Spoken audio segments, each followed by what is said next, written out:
कहानी की शुरुआत में हम मुयोंग नाम के एक योद्धा को देखते हैं जो अपने मरे हुए साथियों की लाशों के पास खड़ा होता है। तभी वहाँ यिन नाम की एक लड़की आती है जो राजा की बेटी थी। मुयोंग को यहाँ के राजा ने पाल पोस कर बड़ा किया था और उसे एक योद्धा बनाया था। फिलहाल उनके राजे यान में युद्ध का माहौल चल रहा था और इसी दौरान यहाँ के राजा बुरी तरह से घायल हो जाते हैं। घायल होने की वजह से वो पूरी सेना का कंट्रोल मुयोंग को देते हैं, जिसके कारण राजा का पोता समीदी और उसके साथी मुयोंग से जलने लगते हैं। राजा मुयोंग से कहता है कि दोस्त के नकाब में दुश्मन सबसे ज्यादा खतरनाक होता है।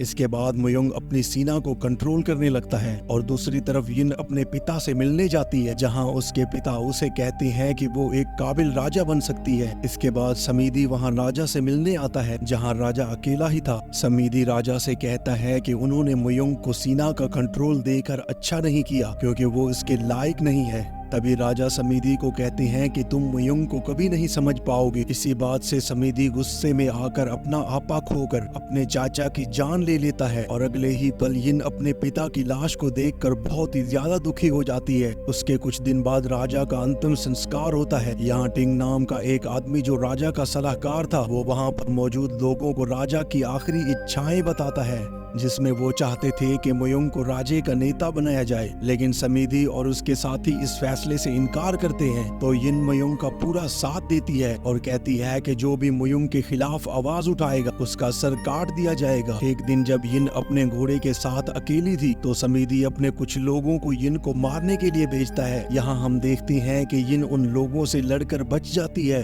फिर भी कुछ लोग उसका पीछा नहीं छोड़ते और इसी दौरान उसे एक तीर लग जाता है, जिसके कारण वो जमीन पर नीचे गिर जाती है। वो लोग जैसे ही उसके पास आते हैं, लेकिन जंगल में किसी ने बहुत सारे जाल बिछा रखे थे जिसमें ये सभी लोग फंस जाते हैं। और तभी हम एक आदमी को देखते हैं जिसका नाम युआन था। वो यिन को वहाँ से बचा कर ले जाता है। तभी कुछ दिन बाद यिन को होश आता है। वो अपने आप को एक अनजान जगह पर पाकर बिल्कुल हैरान हो जाती है, लेकिन जल्द ही युआन पर भरोसा करने लगती है। यिन कुछ दिन में पूरी तरह से ठीक हो जाती है। अगले दिन यिन और युआन यिन के राजे के लिए निकल जाते हैं। वहीं दूसरी तरफ मुयोंग और टिन यिन को ढूंढ रहे थे। थोड़ी ही देर में उन्हें यिन और युआन मिल जाते हैं।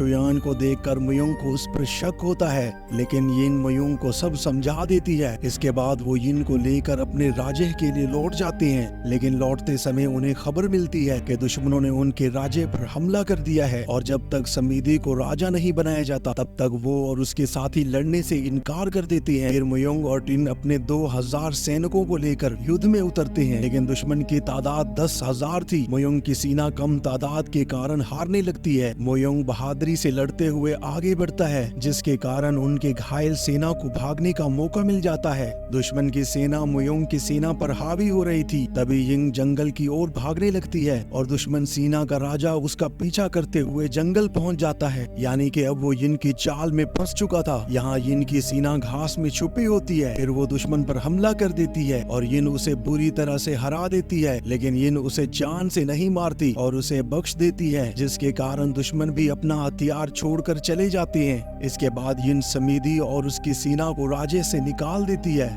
अब उनका राजे यिन को एक काबिल राजा के रूप में मानने लगा था। तभी यिन ऐसी बात करती है कि जिसकी किसी को उम्मीद नहीं थी। वो कहती है कि हमारे यान राजे का राजा मैं नहीं बल्कि मुयोंग होगा, जिसे सुनकर वहाँ मौजूद सभी लोग हैरान हो जाते हैं। वो कहती है कि मुयोंग एक काबिल राजा है। दूसरी तरफ समीदी एक ऐसे आदमी से मिलता है जो जहर बनाने में माहिर था। समीदी उस जहर को अपने हथियारों पर इस्तेमाल करने के लिए मंगवाया था। उधर मुयोंग को खबर मिलती है कि समीदी और उसके साथी राजे पर हमला करने के लिए तैयारी कर रहे हैं, इसीलिए हमें राजे की सुरक्षा बढ़ा देनी चाहिए। इसके बाद मुयोंग युआन से मिलता है और उसे युद्ध में उसका साथ देने का कहता है। इसके बाद मुयोंग अपने राजे वापस आता है, लेकिन वहाँ चारों तरफ सन्नाटा छाया हुआ था। जब वो महल के अंदर जाता है तो समीदी की सेना उसे रोक लेती है और टिंग का कटा हुआ सर उसके पास फेंक देते हैं। तो वो समझ जाता है कि समीदी ने किला फतह कर लिया है। समीदी ने तीरों में वो जहर मिलाया था जो उसने उसने उस आदमी से लिया था जिनके कारण मुयोंग के सारे सैनिक मारे गए थे। इसके बाद ही मुयोंग उनसे अकेले ही लड़कर वहाँ से भाग जाता है। तभी समीदी के कुछ लोग उन पर हमला कर देते हैं और एक तीर शोयान को लग जाता है और शोयान भी वहाँ मारा जाता है। अगले दिन मुयोंग समीदी के साथियों से अकेला लड़ने के लिए आ जाता है क्योंकि उसके राजे के सभी सैनिक मारे गए थे।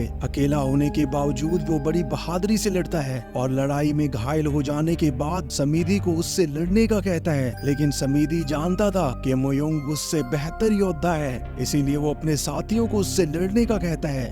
इतने में वहाँ यिन आ जाती है। वो समीदी से पूछती है कि वो ऐसा क्यों कर रहा है, जिस पर समीदी कहता है कि मेरा राजा बनना पहले से ही तय था और वो उसे बताता है कि उसने ही यिन के पिता को मारा था। ये बात सुनकर यिन का खून खौलने लगता है और दोनों में लड़ाई शुरू हो जाती है और थोड़ी ही देर में समीदी यिन पर हमला कर देता है। फिर समीदी यिन पर हावी हो जाता है और उसे जमीन पर पटक देता है।